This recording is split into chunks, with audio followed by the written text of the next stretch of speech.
ஒரு அழகான கிராமத்தில் ஒரு சிறிய விதை மண்ணுக்குள் அமைதியாக இருந்ததையும் அந்த விதை தினமும் ஒரு கனவு கண்டது.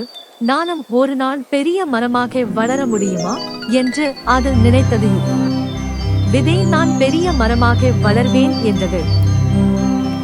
அருகில் இருந்த பெரிய கல் சிரித்தது. நீ மிகவும் சிறியது, உன்னால் முடியாது என்றது. ஆனால் விதை தன்னம்பிக்கையை இழக்கவில்லையோ. மழை பெய்தது, சூரியன் ஒளி தந்தான், மண் அன்புடன் விதையை தழுவியதையும். சிறிது நாட்களில் அந்த விதை அழகான பச்சை முளையாக மண்ணிலிருந்து வெளியே வந்ததையும். நாட்கள் சென்றன. அந்த முளை மெதுவாக வளர்ந்து பெரிய வலிமையான மரமாக மாறியதையும். பறவைகள் அதன் கிளைகளில் கூடு கட்டின. குழந்தைகள் அதன் நிழலில் மகிழ்ச்சியாக விளையாடினர். பயணிகளும் அதன் நிழலில் ஓய்வெடுத்தனர். அப்போது கல் ஆச்சரியமாக பார்த்தது. மரம் புன்னகையுடன் சொன்னது, மற்றவர்கள் உன்னை நம்பாவிட்டாலும் பரவாயில்லை, நீ உன்னை நம்பினால் போதும்.